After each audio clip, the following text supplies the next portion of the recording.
अरे भैया आ गए आप अपने बीवी बच्चों के साथ, बिल्कुल सही समय पर आए हैं। आपको पता है मेरे बेटे ने पेंटिंग कंपटीशन जीती है, फर्स्ट आया है। ओ बेटा अपनी पेंटिंग लेकर आओ। शुक्ला के कहने पर उसका बच्चा जल्दी से अंदर जाता है और अपनी कुछ पेंटिंग, मेडल और ट्रॉफी लेकर घर आए मेहमानों को दिखाता है। ये देखो अंकल, पिछले साल मैंने ये वाली पेंटिंग बनाकर फर्स्ट प्राइज जीता था और इस बार मैं शहर से बाहर गया था, उसमें भी फर्स्ट आया हूँ। मेरे पास तो और भी बहुत सारे मेडल है। मैं तो बड़ा होकर एक बहुत बड़ा पेंटर बनूंगा। हाँ हाँ बेटा, क्यों नहीं, बड़े होकर अपने माता पिता का भी इसी तरह से नाम रोशन करना। ऐसे शुक्ला, कुछ नसीब हो तो तुम्हारा बेटा तरक्की करेगा। हाँ भैया वही तो। और मेरी बड़ी बेटी सिंगिंग क्लास ले रही है, कहती है बहुत बड़ी सिंगर बनूंगी। अच्छा आप लोग बैठो, मैं अभी अपनी मिसेज से कहकर आपके लिए कुछ खाने को लगवाता हूँ, फिर बातें करते रहेंगे। वैसे भी आप कभी कभी अपने छोटे भाई से मिलने के लिए आते हैं। इतना बोलकर शुक्ला अंदर जाता है। कुछ देर में शुक्ला अपने भाई और पूरे परिवार के साथ खाना खाता है और खाना खाते हुए बार बार अपने दोनों बच्चों की तारीफों के पुल बांधता रहता है। अच्छा भैया ये सब छोड़िए, मेरे बच्चों ने तो अभी से ही दिखा दिया है कि ये आगे चलकर क्या करेंगे। वैसे आपकी बेटी दिया सरकारी नौकरी की तैयारी करने की सोच रही थी, क्या हुआ, तैयारी कर रही है कि नहीं, कुछ बात बनी कि नहीं? और आपका लड़का क्या कर रहा है, उसका भी तो स्कूल खत्म हो गया होगा। अरे मैं अपनी बेटी का क्या कहूँ, मेरे जैसी बेटी तो भगवान सभी को दे। अपने दम पर मेरी बेटी ने गवर्नमेंट एग्जाम क्रैक कर लिया। बस एक बार उसका इंटरव्यू हो जाए, मेरिट लिस्ट में नाम आ जाए, फिर उसकी ज्वाइनिंग। और छोटा बेटा वो तो कहता है पापा मैं इंजीनियरिंग करूंगा। ये तो बहुत अच्छी बात है भाई साहब, आपके भी दोनों बच्चे कामयाब हो। अरे बिल्कुल सही कहा तुमने, और मुझे तो अपने बच्चों पर पूरा भरोसा है। मेरे दोनों ही बच्चे बहुत काबिल हैं। अगर माँ बाप बच्चों पर ध्यान दे तो ही बच्चा आगे बढ़ पाता है। अपने छोटे भाई से मिलकर विनोद को काफी अच्छा लगता है और कुछ ही देर में वो वहां से निकल जाता है और अपने घर आता है, जहां वो देखता है कि उसका बेटा हाथों में कैंची लेकर कुछ कपड़े काट रहा है और अपनी माँ का पेटीकोट सी रहा है। ये देखकर उसका गुस्सा 7वें आसमान पर पहुंच जाता है। वो चिल्लाते हुए अपने बेटे से कहता है, बेशर्म निकम्मा, कितनी बार तुझे मैंने बोला कि सिलाई सुई धागे कैंचे से दूर आकर। यहाँ तुझे पढ़ा लिखा कर मेरी इज्जत गिर गई और तू है कि चुपचाप पेटीकोट सिलने का शौक पाल कर बैठा है। अरे ममता, समझाओ अपने बेटे को, वरना मैं इसे घर से निकाल दूंगा। अरे जरा कुछ सीख अपनी बड़ी बहन से, कहाँ वो सरकारी नौकरी की तैयारी कर रही है। आने वाले कुछ टाइम में उसकी नौकरी पक्की हो जाएगी और तू औरतों वाले शौक पाल कर बैठा है। अपनी माँ से सीखा है तूने ये सारी चीजें। पापा जरूरी नहीं कि सिलाई कढ़ाई बुनाई करना लड़कियों का ही काम हो। मम्मी का पेटीकोट फट गया था, घर में सिलाई मशीन रखी है और मुझे सिलाई आती है तो मैंने थोड़ी सिलाई कर दी। देख रही हो तुम्हारे बेटे ने कैसे शौक पाले। एक मेरा छोटा भाई है जिसके दोनों बच्चे कामयाब हो गए, और एक ये है जो दर्जी बनना चाहता है। ये सब तुम्हारी लापरवाही का नतीजा है। तुम सारा दिन घर में बैठकर सिलाई करती थी, वही देखकर ये सीखा है। आप शांत हो जाओ, मैं इसे समझा दूंगी। बेटा ये सब छोड़ दे, मुझे आता है ना सिलाई करना, फिर तुझे क्या जरूरत है। तेरे पापा तुझे इंजीनियर बनाना चाहते हैं, तो अपनी पढ़ाई पर ध्यान दे। पापा हर वक्त अमित को डांटना अच्छी बात नहीं है, मैं उसे समझाऊंगी। सुमित्रा अपने पति का गुस्सा शांत करने के लिए अपने बेटे को ही समझाने की कोशिश करती है, जिसे सुनकर अमित मुंह बनाकर अपने कमरे में चला जाता है।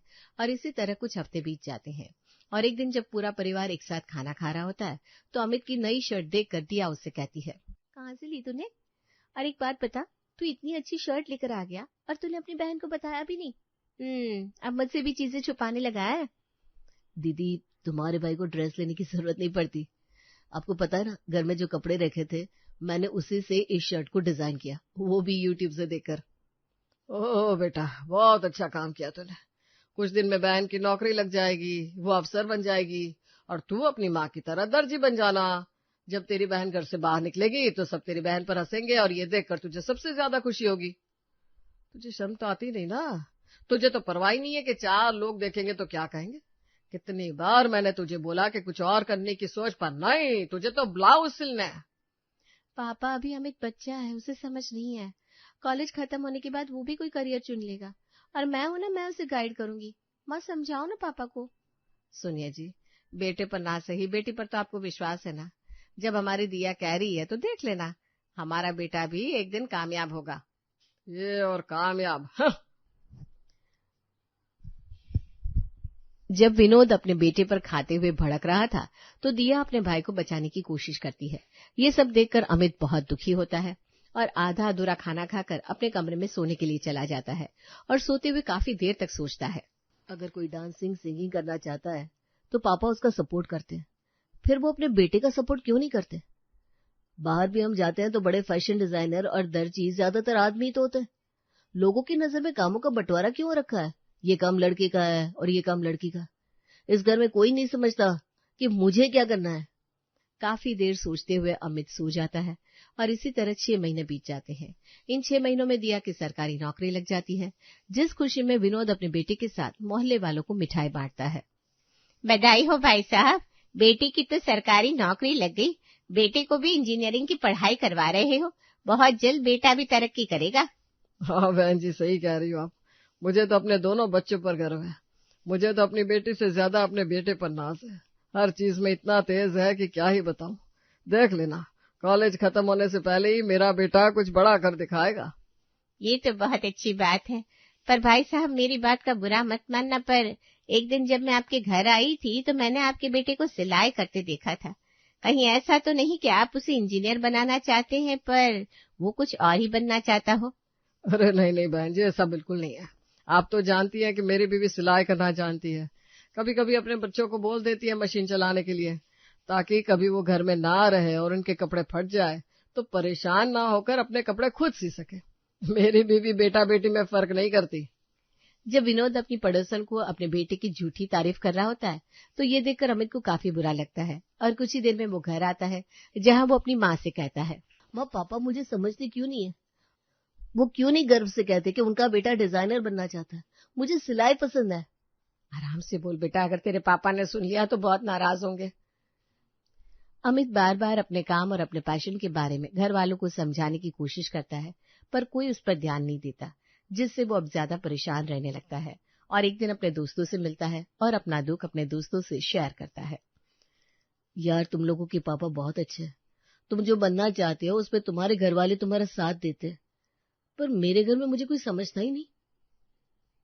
यार, तू दुखी क्यों होता है? अगर तुझे अपने काम से प्यार है तो तू अपने काम को पूछ, दुनिया से लड़ जा और जो करना है वो कर। हार मत मान। देखना, एक दिन तेरे घर वाले तेरे सामने झुकेंगे और तेरे पिता को भी तुझ पर गर्व होगा, जिसके बाद वो पड़ोसी से तेरी झूठी तारीफ नहीं बल्कि गर्व से सीना ठोक कर कह सकेंगे, उनका बेटा सिलाई जानता है और एक डिजाइनर है। बस तुझे अपने काम से इसी तरह प्यार करना है। कोई कुछ भी बोले, अपना पैशन खत्म मत होने देना। सही बोल रहे हो तुम। जब इंसान कुछ बदलने की कोशिश करता है तो कई सारी रुकावटें आती है, पर मैं नहीं रुकूंगा। और मेरे दोस्त, अगर यही जज्बा रहा तो एक दिन दुनिया तेरे सामने झुकेगी। अपने दोस्तों से बात करके अमित को काफी अच्छा लगता है और इसी तरह कुछ दिन बीत जाते हैं और अमित अपने घर वालों के साथ कम से कम रहता। ज्यादातर वो अकेले कमरे में खुद को बंद करके अपनी स्किल पर ध्यान देता है। सिलाई फोन से यूट्यूब पर सारी वीडियो देख ली। अब मुझे नया कुछ करना है। अब लगता है मुझे कोई बड़ा कदम उठाना होगा। अमित खुद से और फोन की मदद से काफी कुछ काटना और सिलना सीख जाता है। उसके बाद वो एक नई तरकीब निकालता है और ट्यूशन ना जाकर उन पैसों से एक कोचिंग सेंटर जाता है, जहां वो सिलाई का काम सीखता है। मैं आज तुम लोगों को नए तरीके से लहंगे की कटिंग सिखा रही हूँ। इस लहंगे की सबसे ज्यादा डिमांड होती है क्योंकि घेर ज्यादा होता है और कमर पर बेल्ट लगी होती है, तो इसकी कटिंग हमें सीधी नहीं, थोड़ी टेढ़ी काटनी है। हाँ मैडम, मैं समझ गया। कोचिंग में जो कुछ सिखाया जाता अमित सबसे पहले उस चीज को सीख जाता, जिस वजह से कोचिंग में उसका नाम हो जाता है और अमित काफी खुश होता है, पर अपने घर वालों से दूर ही रहता। इसी तरह कुछ महीने बीत जाते हैं और घर वालों को भनक पड़े बिना अमित काफी हद तक सिलाई और डिजाइनिंग सीख जाता है। एक दिन विनोद अपनी बेटी के लिए लड़का देखता है। सोनिया जी, हमें तो लड़का पसंद है, दिया को भी पसंद है, तो बात आगे बढ़ाते हैं। हाँ सुमित्रा, मैंने लड़के वालों से बात कर ली है। अगले हफ्ते वो हमारी दिया को देखने के लिए आएंगे। बेटी की शादी की बात सुनकर सुमित्रा बहुत खुश होती है। साथ ही अमित भी चाहकर भी अपनी बहन को सच नहीं बता पाता। बहुत जल्द उसकी बहन का रिश्ता एक अच्छे घर में लग जाता है और शादी की डेट भी तय हो जाती है। मैं तो आज बहुत खुश हूँ। अगले ही महीने मेरी बेटी की शादी की डेट तय हो गई। मुझे बहुत सारा काम करना है। सुनिए जी, कुछ पैसे दे दीजिए, अभी से ही शॉपिंग करनी शुरू करनी पड़ेगी। शादी को अब ज्यादा समय नहीं रहा। हाँ भाग्यवान, ले लेना पैसा, पर अपने बेटे पर भी थोड़ा ध्यान दो। कहीं ऐसा ना हो कि 4 लोगों के सामने सिलाई बुनाई करने बैठ जाए और मेरी नाक ही कटवा दे। खुशी के माहौल में विनोद की ये बात सुनकर सभी उदास हो जाते हैं। समय गुजरता है और एक दिन अमित बिना अपना सामान और रूम ठीक किए घर से बाहर कुछ सामान लेने के लिए जाता है, और जब उसके कमरे में दिया आती है तो वो अपने भाई के कमरे में डिजाइनर कपड़े, इंची टेप, सिलाई मशीन जैसी और भी बहुत सारी चीजें देखकर हैरान हो जाती है। तभी वहां अमित आता है, जो अपनी बहन को देखकर घबरा जाता है। अरे दीदी, तुम मेरे कमरे में? दीदी प्लीज पापा को कुछ मत बताना। अमित, तो इसलिए अपने कमरे में रहता था ताकि तू जो बनना चाहता है उस पर ध्यान दे सके, और घर वालों से झूठ बोला कि अब तू इंजीनियरिंग की पढ़ाई पर ध्यान दे रहा है। अगर पापा को पता चल गया तो? दीदी पापा को कुछ पता नहीं चलेगा, मैंने सब सोच लिया है। मैंने कुछ फॉर्म भरे हैं और टेस्ट दिया है। अगर मैं पास हो गया तो मैं मुंबई जाऊंगा और बड़ी कंपनी के लिए काम करूंगा, और पापा से झूठ कह दूंगा कि मैं इंजीनियरिंग की पढ़ाई के लिए जा रहा हूँ। पापा को शक नहीं होगा और मेरा सपना भी पूरा हो जाएगा। आप तो मेरी दीदी हो, आप तो समझो। अपने भाई का पैशन और अपने सपनों को पूरा करने के लिए वो जज्बात देखकर दिया को काफी अच्छा लगता है। ठीक है, किसी को नहीं बताऊंगी, पर मेरी एक शर्त है, मेरी शादी का लहंगा मेरा भाई डिजाइन करेगा। मैं चाहती हूँ कि अपने भाई की पहली ड्रेस मैं ही पहनूं। दीदी अभी तुम्हारा भाई बहुत बड़ा डिजाइनर नहीं बना, अगर मुझसे कुछ गलती हो गई तो? और वैसे भी तुम्हारी शादी का लहंगा माँ और पापा अपनी पसंद से लेकर आने वाले हैं। अगर तुम मेरा बना हुआ लहंगा पहनोगी तो सबको पता चल जाएगा। अब तेरी दीदी तेरे साथ है, तुझे डरने की जरूरत नहीं है। ये एक अच्छा मौका है मेरे भाई, तुझे अपना टैलेंट सबको दिखाना होगा। और देखना तू, जब 10 लोग तेरी तारीफ करेंगे और काम तेरे पास खुद चल कर आएगा तो पापा की भी सोच बदलेगी। और अगर तुझसे खराब भी हो गया लहंगा तो मेरे पास बैकअप तो है, मैं पापा का लाया हुआ लहंगा पहन लूंगी। दिया की बात सुनकर अमित को काफी अच्छा लगता है और वो अपनी बहन के लिए स्पेशल लहंगा बनाने में लग जाता है। अगले ही दिन वो मार्केट जाता है और मार्केट से लहंगा बनाने के लिए कुछ सामान, कपड़े लेकर आता है और कोचिंग में जाकर सिलाई का काम करता है। तो वहीं घर जाकर कमरे में खुद को बंद करके उस लहंगे पर डिजाइन का काम करता है। देखते ही देखते 1 महीना बीत जाता है और शादी का दिन आ जाता है।